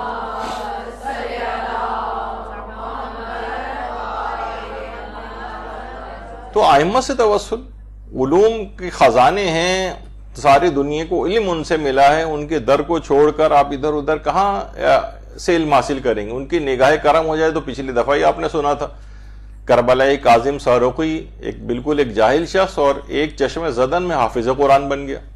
یہ کہہ رہے ہیں کہ مجھے کتب اربع کی صرف سند اور متن کے ساتھ جس طریقے سے فوٹوگرافک میموری ہوتی ہے، آپ کے سامنے لکھی ہوئی کوئی چیز ہوتی ہے، اس طرح سے مجھے یاد ہو گئی. تو کتنا بڑا مقام انسان جو ہے ان بزرگ شخصیات سے متوسل ہو کے جو ہے وہ حاصل کر سکتا. تو ان سے مسلسل ان کو ہدیے آپ بھجوائیں، نیک اعمال کے ہدیے بھجوائیں، اس کے ساتھ اپنی دعا کو لگا کر بھیجیں، اور دعائیں بھی اپنے علم کو بڑھانے کے لیے، اپنی نورانیت کو بڑھانے کے لیے اس انداز سے ہونی چاہیے. اچھا، اب ایک چیز اور بھی ہے، وہ ہے سورہ والشمس کی تلاوت، کیونکہ بیچ میں اس میں آ گئی تو اس کا بھی کہ پروردگار اس کو بہت زیادہ توفیقات نصیب کرتا ہے اور اس کا حافظہ بڑھتا ہی چلا جاتا ہے اگر کوئی شخص باقاعدگی سے سورہ والشمس کی تلاوت کرے. تو بہرحال اس کو بھی اپنے اس کے اندر معمولات کے اندر شامل رکھیں، اور اس کو ڈیوائیڈڈ دن کی جو ایکٹیویٹی ہوتی ہے اس کے اندر آپ رکھیں، کیونکہ کبھی بھی فارغ نہیں رہیں۔ اصل میں یہ دیکھا جاتا ہے کہ طالب علم بس ایسے ہی بیٹھا ہے، فارغ ہیں تو مثلا بیٹھے ہوئے گھنٹوں ٹی وی دیکھ رہے ہیں، بیٹھ کے گھنٹوں مثلا ڈائجسٹ پڑھ رہے ہیں، تو یہ اس قسم کی فضول ایکٹیویٹی سے اپنے آپ کو بچا کے اس کے اوپر طالب علم لگائے گا تو نورانیت پیدا ہوگی، ورنہ وہ ساری نورانیت ڈرین ہو جائے گی۔ کہا جاتا ہے نا کہ جناب جتنے بھی اس وقت اے سی چل رہے ہیں، یہاں پر ہم اے سی بھی چل رہے ہیں اور یہ سارے دروازے کھڑکیاں کھول دیں اور ایگزاسٹ فین لگا دیں، تھوڑی دیر میں یہاں پہ گرمی شروع ہو جائے گی۔ تو صرف علم کو حاصل ہی نہیں کرنا ہے بلکہ اس کو محفوظ بھی رکھنا ہے، اس کی نورانیت کو بھی محفوظ رکھنا ہے۔ جس طریقے سے رمضان آتا ہے، رمضان میں انسان تقوی حاصل کرتا ہے، پورے سال کے لیے وہ ایک مہینے کا تقوی کام آنا چاہیے، لیکن ہم دیکھتے ہیں کہ وہ عید کے روز ہی سارا ڈرین ہو جاتا ہے۔ کہا جاتا ہے نا کہ اگر کوئی شخص مثلا، خود میرے ساتھ ہی ہوا تھا کہ سب سے پہلی سیلری جس جگہ سے مجھے ملی تھی پہلے دن ہی آیا تھا، اسی دن میری جیب کٹ گئی تھی مثلا۔ تو آدمی کے یعنی اس کو ابھی چلانا ہے پورے مہینے اور اسی دن اس کے پاس جیب کٹ گئی، تو شیطان اس دن جیب کاٹنے کو تیار ہوتا ہے عید کے روز کے پورے رمضان کا، اس کا میں آج جو تقوی اس نے حاصل کی آج اس کو محروم کر دیا جائے اس سے۔ تو دینی طالب علم کے پیچھے بھی بالکل اسی طرح سے لگا ہوتا ہے، کس طرح سے اس کی نورانیت کو میں ختم کروں، کس طرح، بس ٹھیک ہے ہو سکتا ہے کہ علم حاصل کرتے جائیں لیکن نورانیت نہ آ پائے شیطانی حرکتوں کی وجہ سے۔ پھر ایک چیز اور علماء کہتے ہیں، حافظہ قوی کرنے کے بہت سارے خیر طریقے ہیں، ابھی میں اس پہ اتنا ڈسکس نہیں کر رہا۔ دینی طالب علم کو آیت اللہ بہجت خاص طور پر ایک چیز کہتے تھے، وہ پانی اور غذا کے اندر اعتدال، بلکہ اب ظاہر ڈاکٹری اعتبار سے بہت سی چیزیں ایسی ہوتی ہیں کہ دماغوں میں لوگ آج کل ڈاکٹر تو کہتے ہیں پانی زیادہ زیادہ پینا چاہیے، آیت اللہ بہجت یہ فرماتے تھے کہ دینی طالب علم پانی کم پیے۔ اچھا، پانی بھی کم اور غذا بھی کم۔ اچھا، پانی کم سے مراد یہ نہیں ہے کہ وہ کوئی ایسی چیز ڈی ہائیڈریشن ہو جائے اور اسپتال وغیرہ جا کے ڈرپیں لگوانی پڑیں اس کو، مقصد ہے کہ کثرت اتنی زیادہ نہ ہو جیسے ہمارے ہاں عام طور پر ہوتا ہے کہ بس پانی پہ پانی، پانی پہ پانی، یا کھانے پہ کھانا جو ہے وہ کھاتے چلے جا رہے ہیں۔ تو وہ کہتے تھے اعتدال کے اندر یہ چیز رہے، بلکہ اعتدال سے ہی رہے، لیکن یہ کہ وہ عام طور پر کمی کی فرمائش کرتے تھے، خاص طور پر جو دستور العمل وغیرہ طالب علم لینے آتے تھے تو وہ کہتے تھے غذا اور پانی کا کم استعمال کرو۔ تو بہرحال یہ چیزیں بھی ہیں۔ اور ایک چیز اور بھی ہے جو کہ دینی طالب علموں کے لیے خاص طور پر علماء اپنی اس کے اندر تاکیدات کے اندر کہتے ہیں، جب بھی دینی طالب علموں کو نصیحت کرتے ہیں کہ علماء کے خلاف زبان نہ ہلائیں، کیونکہ اگر آپ نے علماء، یہاں یہ ہوتا ہے کہ فوراً علماء پر تنقید، آج کل ایک سوشل میڈیا کے اوپر، اور ہر آدمی جس کو جو کسی عالم کی بات پسند نہیں آئی بس اس کو فوراً جو ہے اس کے اوپر کوئی نہ کوئی ایک لیبل لگا دیا جاتا ہے، کوئی نہ کوئی ایک لیبل، کوئی غالی کا لگا دے گا، کوئی مقصر کا لگا دے گا، کبھی MI6 کا ایجنٹ بنا کے لگا دیا جائے گا اس کے اوپر، یعنی کسی نہ کسی کو برے القاب سے ملقب آپ کو ضرور کرنا ہے۔ طالب علم اگر ان چکروں کے اندر لگ جائے گا کہ اس کے یعنی تمام علماء کا یکساں اس کو احترام کرنا ہے، کبھی کسی عالم کے خلاف زبان نہ ہلائے، البتہ کوئی بالکل ہی اس سے ہٹ جائے اسلام کے ٹریک سے اور باطل قوتوں کے ہاتھ میں کھیلنے لگے اور لباس علماء بظاہر پہنا ہوا ہو اس نے، اور علماء بھی اس کے خلاف ہوں اس شخص کے، تو پھر لیکن بہرحال دینی طالب علم کو چاہیے کہ اپنے آپ کو ان جھمیلوں جھنجھٹوں سے دور رکھے، کیونکہ ظاہر ہے کہ وہ ابھی ابتدائی اس کے اندر ہوتا ہے، اتنی اس کی معلومات نہیں ہوتی، تو وہ اگر اس طرح سے اس کی زبان کھلنی شروع ہوگی تو خود بخود ایک بے برکتی اس کے اندر پیدا ہوگی علم کے اندر، وہ علم سے دور ہوتا چلا جائے گا۔ جب یہ ایک معمولی سے ایک استاد کے لیے کہا، آپ کو پچھلی مرتبہ بتایا گیا تھا کہ جناب اس سے اتنی بے برکتی ہوتی ہے کہ اس کے علم کی نورانیت ختم ہو جاتی ہے، تو علماء اس سے بھی بڑھ کر حتیٰ کہ مجتہدین تک کے خلاف اس طرح کی گندی زبانیں ہم کو جو ہے وہ سنائی دیتی ہیں معاشرے کے اندر۔ تو اس سے بھی اپنے آپ کو حتی الامکان بچانا، چاہے آپ کو کوئی باتیں ان کی پسند بھی نہیں آ رہی ہوں تب بھی اپنی زبان کو کنٹرول رکھیں، ورنہ یہ ایک بے برکتی پیدا کرے گا، نورانیت آپ کی کم سے کم ہوتی چلی جائے گی۔ اچھا، اب جو بھی آپ سیکھیں اس کا ایک حل یہ بھی ہے، اس سے یاد رکھنے میں بھی بہت سہولت ملتی ہے، وہ یہ ہے کہ آپ جو بھی سیکھیں اس کو دوسروں تک جلدی پہنچائیں۔ مثلا جتنی بھی چیزیں، مثلا آپ کو بہت ساری آج ٹپس ملی ہیں کہ جناب روزانہ 11 مرتبہ صبح اور شام کے اندر سورہ توحید کی تلاوت کرنے کا یہ فائدہ ہے، اور آیت الکرسی پڑھنے کا یہ ہے، سنقرئک فلا تنسیٰ حافظے کے لیے بہت ساری اس طرح کی اگر آپ ایکسٹریکٹ نکالیں تو ایک صفحے کے اوپر پورے درس کا آپ کے پاس خلاصہ آ سکتا ہے۔ اب آپ یہ نا گاہے بگاہے لوگوں کو، اپنے ساتھ گھر والوں کو، کلاس فیلوز کو، اپنے اسکول کالج یونیورسٹی میں کسی جگہ پہ جا رہی ہیں وہاں لوگوں کو بتانے کی، تو اس سے آپ کو ایک تو یہ ہمیشہ کے لیے چیز یاد رہے گی اور ایک تبلیغ بھی ساتھ ساتھ ہوتی جائے گی۔ تو دیکھیے اس کے اندر یہ ہے کہ اس کے لیے بہت پروٹوکول کا وہ نہ سوچیں کہ وہ ہو آپ کو بلایا جائے گا، جناب گاڑی آپ کو لینے کے لیے آئے گی اور اس کے بعد آپ اس میں بیٹھ کر جائیں گی اور اس کے بعد وہاں ایک خاص آپ کا آؤ بھگت ہوگی تو آپ ممبر پہ بیٹھ کے جناب جو ہے وہ اسلام کی تبلیغ کریں گے، لیکن ویسے چلتے پھرتے اٹھتے بیٹھتے جو ہے وہ تبلیغ نہیں کریں گے آپ۔ دیکھیے علماء کو ہم دیکھتے ہیں باقاعدہ، جیسے افریقہ وغیرہ کے اندر لوگ تبلیغ کے لیے جاتے ہیں۔ اچھا افریقہ میں بھی آپ دیکھیں کچھ نہیں ہے، اب یہ کوئی کہے کہ جناب ہمیں تو بہت عالیشان کوئی مسجد امام بارگاہ وغیرہ ملے، لوگوں نے کیا کہ یہی یہاں پہ پیچھے کچھ بینر لگا ہے، نیچے ایک دری ٹائپ کی بچھائی اور اسی کے اوپر ہی جو ہے وہ کلاس ہو رہی ہے، وہیں پر ایک مجلس کا بھی اہتمام ہو گیا، وہیں پر درس کا اہتمام ہو گیا۔ تو سادگی کے ساتھ بھی یہ تمام چیزیں جو پہنچائی جا سکتی تبلیغات۔ تو اب دیکھیں علماء وہاں پر جاتے ہیں، کتنے علماء ہیں جو کہ کسی ملک کے تھے، جیسے قاضی نور اللہ شستری کو کہا جاتا ہے کہ جناب وہ افغانستان کے تھے، پھر مشہد شفٹ ہو گئے تھے، پھر مشہد میں وہاں پر انڈیا کے کچھ مسلمان دیہاتیوں کا ایک گروپ وہاں پر زیارت کے لیے آیا اور انہوں نے آ کر کہا کہ جناب قاضی نور اللہ شستری سے جو شہید ثالث کے نام سے مشہور ہے کہ آپ اگر وہاں پر چلیں، ہمارا علاقہ ایسا ہے وہاں پر تو کوئی نہ نماز جنازہ پڑھانے والا ہے نہ غسل دینے والا ہے۔ تو وہ باقاعدہ تڑپ گئے کہ میں یہاں مشہد میں کیا کر رہا ہوں، مجھے جو تو اسلام کی تبلیغ کرنی، مجھے وہاں جانا چاہیے۔ تو وہاں سے وہ اٹھے اور ان کے ساتھ وہاں پر وہ آ گئے انڈیا، اور آگرے میں جیسے کہ آپ کو علم میں ہی ہے کہ ان کا وہاں پر شہید ثالث کا جو ہے وہ مزار ہے، بعد میں وہ شہید بھی کیے گئے اور بہت بے دردی کے ساتھ شہید کیے گئے، اور باقاعدہ ان کی گدی میں سوراخ کر کے زبان کھینچی گئی اور جلتے ہوئے تیل کے کڑھاؤ کے اندر ان کو ڈالا گیا۔ بہت یعنی علماء نے وہ برداشت کی، لیکن کہاں کا رہنے والا کہاں تبلیغ کے لیے کہاں پہنچ گیا۔ اب آپ دیکھیں مثلا یہ افریقہ کے اندر کوئی عالم دین ہے، وہاں اپنے وطن جگہ چھوڑ کے وہاں ان لوگوں کو وضو سکھا رہے ہیں، نماز سکھا رہے ہیں۔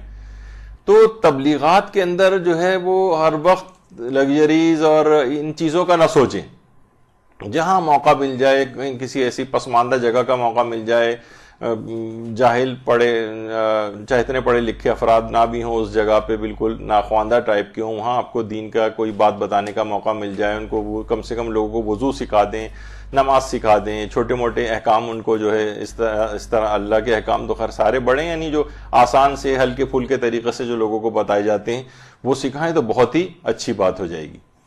اب آپ دیکھیں مثلا یہ شخص جو ہے یہ انڈیا کا ایک ڈرمیٹولوجسٹ ہے جس کا نام شنکر ہے۔ اس نے کوئی بہت بڑا ہائی فائی کلینک نہیں بنا ہے، ڈرمیٹولوجسٹ، لیکن کیا ہے کہ کسی بھی جگہ اس طرح سے بیٹھ جاتا ہے، آ کر لوگ لائن بنا کے اس کے پاس آتے ہیں کہ اتنا بڑا اسپیشلسٹ ہونے، 2 روپے شاید اس نے اپنی جو ہے نا فیس رکھی ہوئی ہے، اور روزانہ کئی 100 مریض اس طرح سے دیکھتا ہے۔ یعنی دینی خدمت کا جذبہ ہے اس میں، ایک ہائی فائی کلینکس اور اس سے لوگوں سے وصول کرنا اور یہ سب کچھ نہیں رکھا ہے اس نے۔ تو یہ صرف ایک ایسی آپ کو بتانے کے لیے کہ دین کی تبلیغ ہو یا مثلا کوئی اور خدمت انسان کو انجام دینی ہو تو ضروری نہیں کہ بہت آپ لوگ عام طور پر یہی کرتے ہیں کہ جناب کیسے تبلیغ کریں، مدرسہ تو مدرسہ بڑا پرشکو ہونا چاہیے، اور اگر کسی تبلیغ کے لیے جا رہے ہیں تو لانے لے جانے کا سسٹم کیا ہے، اور کون سی گاڑی لینے آئے گی اور کون سی گاڑی چھوڑنے جائے گی، اور ایک اس کے اندر اتنے لوازمات ہم لے آتے ہیں کہ وہ پھر تبلیغ ایک طرف رہ جاتی ہے اور غیر الہی نیتیں اس کے اندر زیادہ ہو جاتی ہیں۔ تو اس لحاظ سے تو دینی طالب علم ہوں یا ان کو تعلیم دینے والے جو افراد ہوں، جب بھی ملتا ہے روایات کے اندر کہ وہ خیر کے اندر برابر کے شریک ہوتے ہیں۔ تو اس لحاظ سے اگر ہم دیکھیں عام طور پہ طالب علم اس میں بہت پریشان ہوتے ہیں کہ ہمارے رزق کا کیا بنے گا، حالانکہ اللہ ان کے لیے اس طرح کا انتظام کرتا ہے کہ رزق سے دوسرے لوگوں کے ذمہ میں اس کا رزق لگا دیتا ہے۔ ان کو خود کچھ نہیں کرنا پڑتا اور غیب سے ان طالب علموں کی امداد ہوتی. تو گھریلو تمام امور کے ساتھ بھی یہ سب چیزیں ہو سکتی ہیں. عام طور پہ دماغ میں وہی آتا ہے نا کہ بھئی ہم کیسے ان تمام گھریلو ذمہ داریاں اتنی زیادہ ہیں، اس میں ہم کہاں علم حاصل کریں. یہ آیت اللہ نوری ہمدانی روزانہ گروسریز لیتے ہیں اپنے گھر میں خرید کے لے، یعنی گھر کے بھی تمام امور اسی انداز سے جو ہے وہ انجام دیتے ہیں، اور اس کے بعد جو ہے وہ درس خارج اور یہ اور جتنی دیگر مرجعیت کی جو مصروفیات ہیں وہ اپنی جگہ پر رہتی ہیں. تو ایک لحاظ سے آپ کے لیے بھی کہ یہ سب چیزیں تو سب کے ساتھ ہر شخص کے پاس کہا جاتا ہے نا کہ ایک واحد پروردگار کی ایک ایسی نعمت ہے جس میں سب برابر جو سے لوگوں کو اس نے دی. مثلا دولت اوپر نیچے ہو سکتی ہے، عزت اوپر نیچے ہو سکتی ہے، علم اوپر نیچے ہو سکتا ہے، کسی کا زیادہ کسی کا کم. وقت کے جو 24 گھنٹے روزانہ ہیں سب کو بالکل برابر دیے گئے. نبی خدا کے پاس بھی اتنے ہی ہیں، امام کے پاس بھی اتنے ہی ہیں، علماء اور مجتہدین کے پاس بھی اتنا ہی ہے، ایک عام آدمی اور ایک جاہل کے پاس بھی اتنا ہی وقت ہے. اب کوئی اپنے اسی وقت کو صحیح یوٹیلائز کر کے ایک مقام تک پہنچ جائے، اپنے آپ کو اسی وقت کے اندر اپنے آپ کو بنا لے، تو اس کے اندر آپ دیکھتے ہیں کتنے بڑے بڑے لوگ جو پیدا ہوتے ہیں اسی وقت کو صحیح استعمال کر کے پیدا ہو جاتے ہیں، ورنہ ان سے دگنی عمروں کے لوگ بھی اسی طریقے سے نسین منسیہ پتہ بھی نہیں چلتا لوگوں کو کہاں گئے، کب پیدا ہوئے اور کب انتقال کر گئے. تو گھریلو کام کاج کے ساتھ بھی سب چیزیں چل سکتی ہیں. دیکھیے طالب علم ایک اور بھی چیز ہے کہ جتنی اپنے اندر عجز و انکساری پیدا کرے گا اور تواضع پیدا کرے گا اتنی اس کے اندر نورانیت پیدا ہوگی. طالب علم کہیں بھی دیکھیں اکھڑ مزاج ہو رہا ہے، علماء کے ساتھ بدتمیزی پہ تلا ہوا ہے، اپنے بزرگوں کے ساتھ ذرا تھوڑی سی علم حاصل ہوا اس کو، اور ہر شخص کو وہ جاہل گنوار اور جو ہے وہ سمجھنا شروع ہو جائے، تو یہ اس کا معنی ہے کہ اس کے اندر اب تکبر علم کا پیدا ہونے لگا اور یہ اس کے اندر سے نورانیت کو بالکل ختم کر کے رکھ دے گا. تو طالب علم ہمیشہ منکسر المزاج رہے، ہمیشہ تواضع اور انکساری کے ساتھ رہے، اپنے سے بزرگ جو بات چاہے وہ غلط بھی کیوں نہ کر رہے ہوں بڑے تحمل سے ان کو سنیں، بہت عزت و احترام کے ساتھ ان تک بات کو پہنچائے. لیکن عام طور پر دیکھنے میں آتا ہے کہ وہ بدتمیز اور اکھڑ مزاج ہو جاتا ہے، متکبر ہو جاتا ہے. اس سے اپنے آپ کو بچانا ہے ورنہ یہ نورانیت کو ختم کر دے گی یہ چیز. اور خدمت خلق بھی اس کے ساتھ ساتھ کتنے علماء ہیں کہ خدمت خلق بھی ساتھ ساتھ کرتے ہوئے جو ہے وہ نظر آتے ہیں. اگلی چیز یہ ہے کہ جو سب سے اہم ہے اس کے ساتھ تو کوئی چیز نورانیت کا کوئی تصور ہی نہیں اگر گناہوں کو ترک نہ کرے. گناہوں کو ترک نہ کرے. دیکھیے گناہوں کو علماء ایک چیز بڑی اچھی کہتے ہیں کہ گناہ جو ہیں فقط تمنا کرنے سے کچھ نہیں ہوتا جب تک کہ عملی اقدام نہ کیا جائے. مثلا ہر شخص کی تمنا ہے کہ مجھ سے گناہ نہ ہو. جیسے اگر کسی کو خدا نخواستہ کوئی مرض لاحق ہو جائے، ٹی بی ہو جائے جیسے کسی کو، اب وہ بیٹھ کے صرف وہ ٹسوے بہاتا رہے، صرف روتا رہے، لوگوں سے شکایتیں کرتا رہے، فون کر کر کے ہر ایک کو اپنی علامتیں بتاتا رہے، کیا اس کا مرض کبھی ٹھیک ہوگا؟ کبھی بھی ٹھیک نہیں ہوگا. بھائی جاؤ ڈاکٹر کے پاس جاؤ، اس سے علاج لو، گولیاں کھانی شروع کرو، چند مہینوں کے اندر تو مکمل صحتیاب ہو جاؤ گے. تو کیا ہے کہ ہم کیا کرتے ہیں، صرف تمنا کرتے ہیں. جیسے ہم نے ایک دفعہ یہاں درس ہوئے تھے تو اس میں ایک بات آئی تھی کہ ہمیں متمنی نہیں ہونا چاہیے، مرید ہونا چاہیے. متمنی کہتے ہیں تمنا کرنے والے کو، خواہش رکھنے والے کو. مرید کہتے ہیں صاحب ارادہ کو. صاحب ارادہ کر لیں کہ میں گناہ نہیں کروں گی، فلاں فلاں واقعی میرے اندر کمی، میں اپنی زبان پہ کنٹرول نہیں رکھ پاتی، میں غصے میں آ جاتی ہوں، یا مثلا میں غیبتیں مجھ سے زیادہ ہوتی ہیں، جھوٹ میں اکثر بول دیتی ہوں، الزام میں اکثر لوگوں کے اوپر لگا دیتی ہوں اپنی زبان کو اس لحاظ سے. تو ہر شخص یا میں حجاب میں کبھی کمی کر دیتی ہوں، تقریبات جاتی ہیں اس میں تقریبات میں مثلا میک اپ کر کے چلی جاتی ہوں، اپنے آپ کو نہیں روک پاتی، مختلف جو اس طرح کے گناہ ہیں. تو ہر شخص اپنے اندر وہ محسوس کر سکتا ہے کون سے گناہ. تو انسان کو چاہیے کہ اپنے سے عہد کر لے کہ میں یہ فلاں فلاں گناہ تو میرے اندر پایا جاتا ہے، یہ میں مجھ سے نہ ہونے پائے. گناہوں کا ترک. اچھا اس کے لیے بھی کچھ طریقے بھی ہیں جو کہ ابھی تو نہیں، ہمارے ہاں مسلسل اس کے اوپر کئی نشستوں کے اندر گفتگو ہو چکی ہے، گناہوں کو ترک کیسے کریں. اس میں یہ ہے کہ کچھ چیزیں ایسی ہیں جو اسلامی طریقے کار ہیں. مثلا آپ یہ کہتے ہیں کہ اگر فلاں دوبارہ مجھ سے اگر غیبت ہوئی تو مثلا میں 1 مہینے تک پوری پابندی کے ساتھ 11 رکعت نماز شب ضرور پڑھوں گی. اگر بالفرض اگر آپ یعنی آپ نظر کر لیں, قسم کھا لیں, عہد کر لیں کہ میں یہ کام کروں گی. اگر مجھ سے غیبت دوبارہ ہوئی تو میں ختم قرآن پورا کروں گی. یا مثلا اگر مجھ سے فلاں گناہ دوبارہ ہو گیا, بے حجابی کا ہو گیا یا کوئی اور گناہ ہو گیا, تو میں اتنا صدقہ دینے کی نظر مان لیں گے جو آپ کی طبیعت پر شاق گزرے. مثلا میں 5,000 روپے صدقہ دوں گی, مثلا میں ویسے کہہ رہا. تو اگرچہ وہ اچھا جب اتنی اماؤنٹ جیب سے نکلے گی نا آپ کی, تو 1 دفعہ ہوگی, 2 دفعہ ہوگی, تیسری دفعہ لازمی آپ رک جائیں گی, لازمی رک جائیں گی. تو دیکھیے شیطان کا بھی دیکھیے ہر بار, یہ امام خمینی بڑا اچھا کہتے تھے کہ آپ دیکھتی ہیں کہ شیطان کیا کرتا ہے کہ آپ کو وضو میں وسوسوں میں مبتلا کرتا ہے, شک ڈالتا ہے, آپ کو بار بار وضو کرواتا رہے گا, نمازیں بار بار پڑھواتا رہے گا. لیکن امام خمینی بڑا اچھا جملہ فرماتے تھے, مالیات میں شک نہیں آنے دیتا.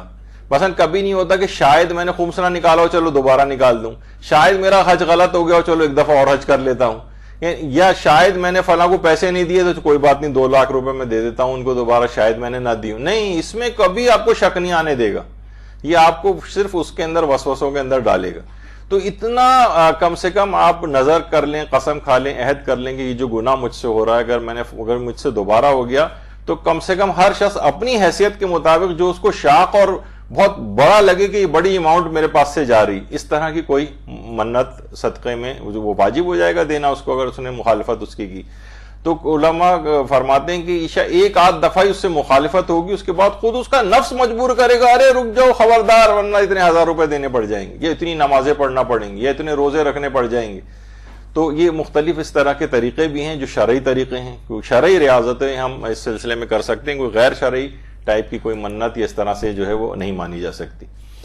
تو نورانیت کے اعتبار سے انسان اپنے آپ کو گناہوں سے جو بچاتا ہے, تو اس کے اندر ایک وہی جو ابھی میں نے اس سے پہلے آپ کو آیت اللہ وحید خراسانی کے حوالے سے بھی بتایا کہ جو 11 مرتبہ سورہ اخلاص صبح کے وقت بھی اگر پڑھے گا تو اس کے متعلق یہ کہا جاتا ہے کہ خواہ اس دن شیطان کتنا ہی زور کیوں نہ لگائے اس کو کوئی گناہ نہیں کروا سکے گا. اگر کوئی نماز صبح کے بعد 11 مرتبہ سورہ توحید کی تلاوت کرتا ہے, 11 دفعہ سورہ اخلاص, شیطان خواہ کتنا ہی زور کیوں نہ لگائے کوئی گناہ نہیں کروا سکے گا اس دن اس سے. تو انسان کو مختلف یہ علم حاصل کر کے ایسی چیزیں جو ٹپس ہیں علماء اور مجتہدین مراجع نے بتائی ہیں, یہ اس کو دماغ میں اپنے رکھنی چاہیے کہ یہ میں ان چیزوں سے استفادہ کروں اور اپنے آپ کو ان چیزوں سے بچاؤں. ایک چیز اور بھی ہے, وہ آیت اللہ بہجت بھی کہتے تھے اور بڑے علماء اس کو عرفا تو خاص طور پر اس کو بڑی تاکید کرتے ہیں, وہ بھی نماز فجر کے بعد ہی ہے, اور وہ ہے اپنے سینے پر ہاتھ رکھ کر 70 مرتبہ یا فتاحو پڑھنا. اللہ کا ایک نام ہے یا فتاحو, 70 دفعہ, اور اس کے بعد اپنے اوپر پھونک بھی اس کو مارے تو اس کے قلب کے اندر ایک نورانیت پیدا ہوتی ہے, اس کے قلب کے اندر ایک معنویت پیدا ہونے لگتی ہے, گناہوں سے انسان اپنے آپ کو بچاتا. یا فتاحو, فے تے الف بڑی ہے اور اس پہ تجدید جو ہوتی, تو یہ اس کے لیے بہت ضروری چیز ہے. اچھا, اب طالب علم کے لحاظ سے ایک اور چیز یہ ہے کہ طالب علم عام طور پہ ہم کو نظر یہ آتا ہے کہ محنت کرتے ہوئے نہیں نظر آتے, محنت انہیں خوب کرنی. خیر ابھی اس کے اوپر ہم تفصیل ابھی تھوڑی سی اور آگے آئے گی. دیکھیے علوم کے فروغ کے اعتبار سے بھی اگر کوئی صاحب علم کام کرے, مثلا اگر آپ ایک زمانہ تھا مجالس سے اعضاء میں ایک ٹرینڈ ہوا تھا, پھر آہستہ آہستہ پتہ نہیں اس دفعہ کچھ کم ہو گیا, کچھ تو ہمارے کچھ ہم خیال دوستوں نے بھی یہ چیز شروع کی تھی کہ مجالس میں کھانے وغیرہ تو بالکل ایز اٹ از کھلائیں, اس میں کوئی تبرک وغیرہ بانٹنا, کھانے کی چیز دینا, اس کو کوئی ریپلیس کرنے کی ضرورت نہیں, ایڈیشن کر دیں اس میں. مثلا کہ کتابوں کی تقسیم, کتابچوں کی تقسیم, علم کے فروغ کے لحاظ سے ایک تبرک کی قسم یہ بھی بن سکتی. میں نے کہیں سنا تھا, پڑھا تھا, تصویریں بھی دیکھی تھیں اس کی, ابھی تو میرے پاس نہیں ہے, کہ ایک ملک کے ویسٹرن کنٹری میں کسی ایک ملک کے استاد کا انتقال ہوا, تو لوگوں نے جو اس کے لیے ایک جسے مجلس ترہیم کہیں، بہرحال وہاں تو یہ والی مجلس نہیں ہوتی، ایک جگہ جمع ہو کے ان کو یاد کرنے کے حوالے سے ایک پروگرام تھا. تو انہوں نے کہا کہ ہم بجائے ان کے لیے پھول لے کر آئیں، ہم یہ کریں گے کہ ایک ایک ہر شخص جو ہے نا کتابوں سے بھرا ہوا ایک بیگ لے کر آئے گا، اور ہم جو ہے یہ کتابوں کا بیگ ان کی یاد میں ان کی طرف سے کسی غریب طالب علموں کو، تو تقریباً 100 افراد وہاں پر آ کر جمع ہوئے اور تقریباً 100 بیگز وہاں پر کتابوں سے بھرے ہوئے وہاں پر آئے اور اس کے بعد غریبوں میں تقسیم ہو گئے. تو بہرحال یہ دیکھیے چیزیں ہوتی ہیں کہ پھول رکھنے سے کیا، صرف پھول رکھنے سے انسان خود ذاتی طور پر ہی خوش ہوتا ہے، وہ بھی ٹھیک ہے کریں، اس کی کوئی ممانعت نہیں ہے. لوگ عام طور پر افراد و تفرید کا شکار ہو جاتے ہیں اور کہتے ہیں نہیں یہ پھولوں کی بھی کوئی ضرورت نہیں ہے اور قبر پہ پھول ڈالنے کی بھی کوئی ضرورت نہیں. اپنی جگہ پھول ڈالنے سے میرا آپ کا دل خوش ہو جاتا ہے، ڈالیے. لیکن بہرحال یہ کہ یہ والی چیزیں بھی اس کے ساتھ ساتھ اڈاپٹ کریں. ریپلیس کرنے کی ضرورت نہیں ہے کہ ہم کسی رائج رسم کے خلاف جا کر اور ایک معاشرے میں ایک طوفان برپا کر دیں، بلکہ یہ ہے کہ اس کے اندر ایڈیشن کر دیں چیزوں کا. مثلا ایک طریقہ کار یہ بھی ہے کہ کتابوں کے فروغ کے اعتبار سے تو علمی ترقی عام طور پہ دیکھنے میں یہ آتا ہے کہ لوگ سوچتے ہیں، یعنی ہم پوچھتے ہیں کہ سب سے سستی والی کتاب بتائیے کون سی ہے. جب کہتے ہیں جناب 25 روپے کی یہ ہے تو وہ 25 میں بھی ڈسکاؤنٹ کروایا جاتا ہے. مدرسے میں لوگ آتے ہیں بانٹنے کے لیے کتابوں کے لحاظ سے، تو ان کو سب سے سستی ترین چیز، یعنی باقی اگر کچھ کہیں گے جناب کتنی دیگیں بن رہی ہیں حلیم کی تو بتائیں گے کہ 15 دیگیں ہیں، کہ یہاں بہت سے لوگ تو 100 دیگوں والے پروگرام بھی کرتے ہیں چولی میں. تو بہرحال وہ ان کا اپنا ہے، ان پہ کوئی اعتراض اور اس کی بات نہیں، لیکن ایک تھنکنگ کے اعتبار سے میں بات کر رہا ہوں کہ اس کے اندر تو بہت زیادہ پیسہ لوگ خرچ کرنے کو تیار ہوتے ہیں، لیکن جہاں علم کے فروغ کی بات آ جائے تو وہاں پر ان کو 30-25 روپے بھی جو بہت زیادہ لگتے ہیں ایک کتاب کے. اور وہی کہیں گے جناب 30 روپے کا مثلا شیرمال بھی ہے تو وہ کیا وہ 2 شیرمال بھی ہر ایک کو دینے کو تیار ہو جاتے ہیں، نہیں کتاب نہیں. تو یہ ایک چیز ہے، اس کو فروغ دینا چاہیے. تو دیکھیے کتاب کے متعلق کہا جاتا ہے کہ ایصال ثواب کی مجالس کے اندر خصوصی طور پر اس وقت تو دیکھیے بہت سے لوگوں کا دل بھی بڑا نرم ہوتا ہے. کہا جاتا ہے کہ ایصال ثواب کی مجلس وہ واحد مجلس ہے کہ جس میں کوئی اگر دہریہ رشتہ دار بھی ہے نا، جو اللہ کو بھی نہیں مانتا رسول کو بھی نہیں مانتا، وہ بھی اس مجلس میں اس کو آنا پڑتا ہے.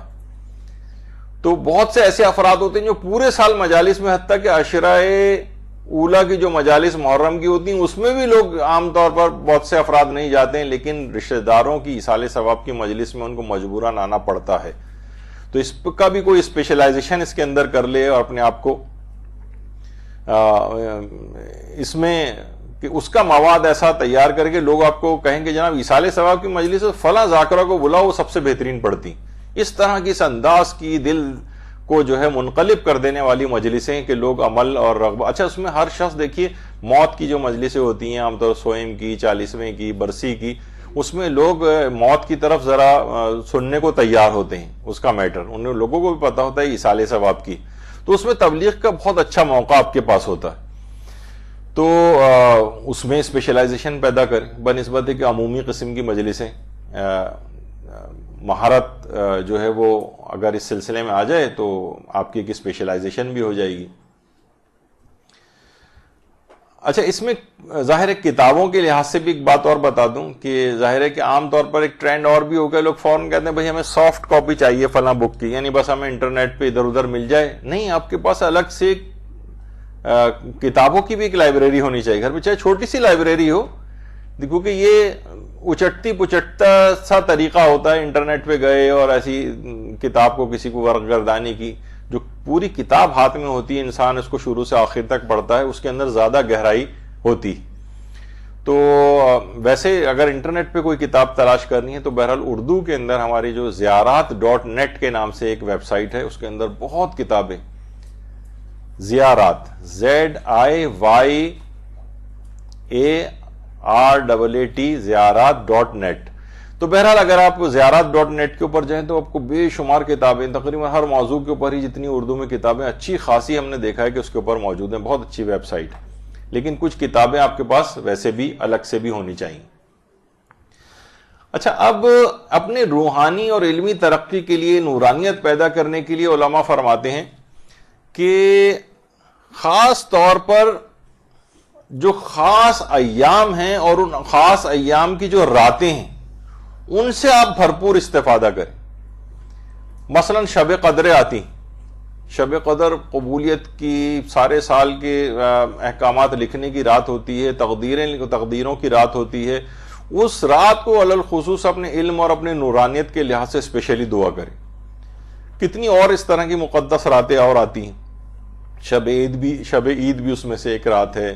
اور کچھ مہینے ایسے ہیں جیسے رجب، شعبان، رمضان کچھ عرصے میں بعد آنے والے ہیں، اس لحاظ سے شب عید غدیر ہے، یا اس طرح کی کچھ جو خاص ایام اور خاص راتیں ہیں ان کے اندر اپنے علم کے لحاظ سے آپ ضرور دعائیں کرنی چاہیے. اور علماء ہم دیکھتے ہیں کہ وہ شب قدر کا بھی جو سب سے بڑا عمل بتایا گیا ہے کہ اس رات کو بھی انسان علوم دینیا کے اندر بسر کرے. علماء یہ آیت اللہ شبیری زنجانی موجودہ زندہ مراجع میں سے ایک ہیں، ماشاءاللہ حیات ہیں. تو علماء کی اپنی سیرت میں بھی یہ چیز ملتی ہے کہ وہ شب قدروں کے اندر بھی علم کو حاصل کرتے ہیں اور اس کے فروغ کے لیے گزارتے ہیں.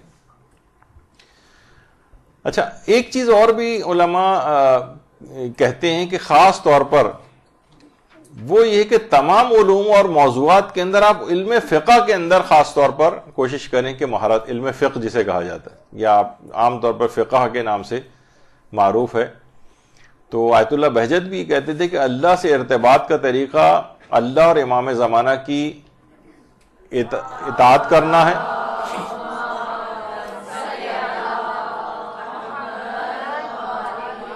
اور اطاعت کیسے ہوگی؟ اپنے مرجع کے رسالہ عملیہ پہ عمل کرنے سے. یعنی ایک آپ کا جو عمل ہے وہ آپ کے مجتہد عالم کے فتوے کے مطابق، اس سے ہٹ کر نہیں ہونا چاہیے. تو گویا یہ کہ آپ نے اپنے زمانے کے امام کی بھی اطاعت کر لی.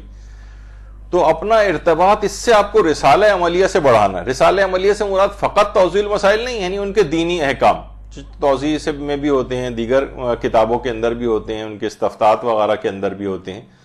تو یہ خاص طور پر. اور کہا یہ جاتا ہے کہ دیکھیے علوم ویسے تو انسان علم تفسیر میں کسی کا خاص انٹرسٹ ہے وہ بھی حاصل کرے، بہت بڑا علم ہے، قرآن کا علم، تفسیر کا علم، احادیث کا علم، اخلاقیات کا علم، عقائد کا علم اور تاریخ کا علم وغیرہ. لیکن کیا ہے کہ ایک جو خصوصی ایک برکت اور ایک نورانیت ہے وہ علم فقہ کے اندر. مسائل فقہ کے اندر خاص طور پر آپ کوشش کریں کم سے کم اس میں اپنی.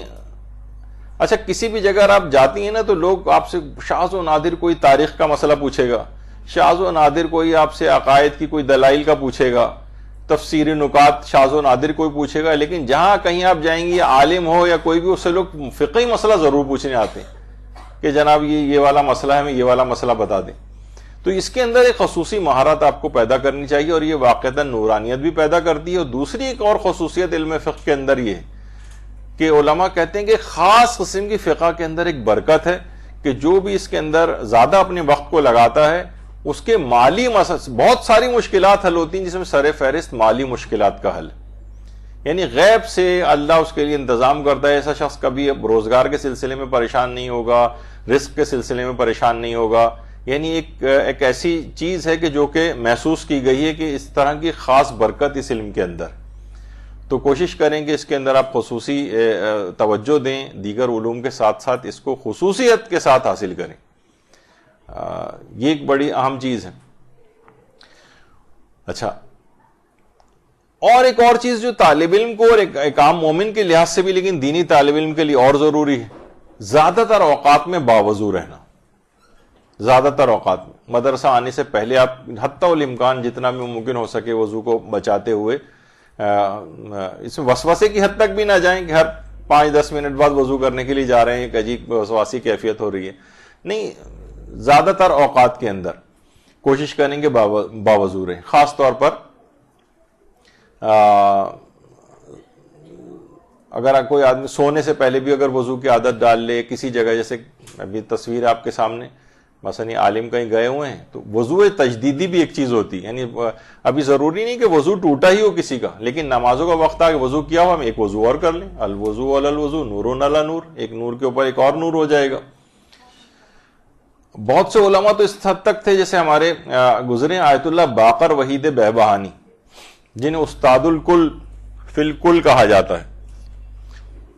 98 سال کی ان کی عمر ہو گئی تھی، 98 ایئرس. سوچیں اور اس میں بھی 98 سال کی عمر میں بھی شرح العلوم کا درس دیتے تھے، اور باقاعدہ اخباری فرقے کو جو شکست فاش دی تھی وہ آیت اللہ باقر وحید بیبہانی نے دی تھی. اس کے بعد سے آج تک اخباریت پنپ نہیں سکی. آج کل جتنے بھی اخباری زیادہ تر وہ جعلی اخباری شمار ہوتے ہیں، یعنی لیکن اصل جو صف کو درہم برہم کیا تھا وہ آیت اللہ باقر وحید بیبہانی نے کیا تھا. 98 سال کی عمر میں بھی درس دیتے تھے. یہ اس حد تک ان چیزوں سے آگاہ ہو گئے تھے کہ اپنے بہت سے شاگرد جو طہارت کے عالم میں نہیں ہوتے تھے ان کو باقاعدہ پیسے دے کے کہتے تھے جاؤ حمام جاؤ اور غسل کر کے آؤ. وہ کہتے تھے کہ وہ معنویت اور وہ جس تمہارے اندر نہیں آئے گی، وضو نہیں ہے تو وضو کر کے آ کے بیٹھو، غسل نہیں ہے تو غسل کر کے آ کے بیٹھو، تب ہم میرے درس میں آؤ. اور اس حد تک پہچان رکھتے تھے کہ وہ خاص شاگردوں کو پوائنٹ آؤٹ کر لیتے تھے کہ کون وضو اور غسل سے نہیں، اور باقاعدہ بھیجا کرتے تھے. وہ کہتے تھے کہ خاص معنویت اور ایک نورانیت. خواتین کے اندر ظاہر ہے خواتین کے اپنے کچھ احکام ہوتے ہیں، جس حد تک وہ اس کی پابندی کر سکے کریں، اور جہاں پابندی نہیں ہو پاتی وہاں پر مجبوری ہے. لیکن اس میں بھی وضو کر کے مثلا درس وغیرہ کو تو جو ہے وہ سنا جا سکتا ہے، پڑھا جا سکتا ہے. تو اس کا علی الخصوص اہتمام کرنا چاہیے. اسی طریقے سے مثلا آیت اللہ جواد انصاری ہمدانی ہمارے گزرے، بہت ہی بڑے عرفا کے اندر سے گزرے. وہ بھی یہ پہچان لیتے تھے کون شخص وضو سے اور کون شخص وضو سے نہیں. پورے باقاعدہ لوگ ان کے پاس آتے تھے، کبھی گھر میں دعوت بھی کرتے تھے تو یہ خود سب کے ہاتھ دھلاتے تھے، اور باقاعدہ بغیر نام لیے اعلان بھی کرتے تھے کہ سب لوگ وضو سے آئیں سوائے ایک شخص کے. تو بعض اوقات یہ بھی ہوتا ہے کہ اس طرح سے خاص طور پر علمی جو نشستیں اس میں خاص ایک نورانیت انسان کے اندر جو ہے وہ پیدا ہو جاتی. بس میرا خیال ہے کہ ابھی کیونکہ دوسرا آگے اگلا لیکچر بھی اس سلسلے میں ہونا ہے. مولانا ڈاکٹر شیخ محمد علیم صاحب قبلہ تشریف لا چکے ہوں گے، اور میرا تو ارادہ تھا کہ آج بس اس کو دوسرے درس کے اوپر اس سلسلے کو نورانیت والے کو ختم کر دوں گا. لیکن مجھے یہ اندازہ یہ ہو رہا ہے کہ شاید آدھا بھی میں مکمل نہیں کر سکا، بات سے بات نکلتی چلی گئی. لیکن کیونکہ اتنا اہم ہے کہ ساری زندگی یہ سب چیزیں آپ کے کام آئیں گی، تو میں کوشش یہ کروں گا کہ اس کو تیسرے جو درس ہوگا اس میں اس کو انشاءاللہ ختم کر دیا جائے. لیکن یہ کیونکہ اتنا غیر اہم نہیں ہے، آپ نے دیکھا کہ اس میں کتنے پوائنٹس ایسے ہیں کہ جو آپ کو عام زندگی میں بہت کام آئیں گے. ان کے اوپر اگر آپ عمل کریں تو ایک نورانیت پیدا ہوتی چلی جائے گی، اور پھر باقی زندگی علوم حاصل کرنے کا جو دورانیہ ہے اس میں بہت برکت آئے گی. بہت جلدی آپ کیچ کریں گی علوم کی باتوں کو، اور رکاوٹیں کم سے کم ہوں گی. کیونکہ آپ دیکھیں گے کہ جب آتا ہے نا انسان خاص طور پر مدارس وغیرہ کے اندر، تو شیطان کے لیے اتنا پریشان کن ہے یہ بات کہ وہ کتنے حربے استعمال نہیں کرے گا. بعض اوقات آپ کے گھر والوں کو استعمال کرے گا کہ آپ کے لیے رکاوٹیں کھڑی کرے، پریشانیاں کھڑی کرے کہ آپ کا مدرسے آنے کا سلسلہ رک جائے. تو شیطان کو بھی شکست فاش دینی ہے تو انہی اذکار، توسل اور ان تمام چیزوں سے دینی ہے جو کہ ابھی آپ نے سنے ہیں. انشاءاللہ ابھی کچھ باتیں اور رہ گئی، وہ اگلی نشست کے اندر بیان کریں گے. وصلی اللہ علی محمد وآلہ الطیبین.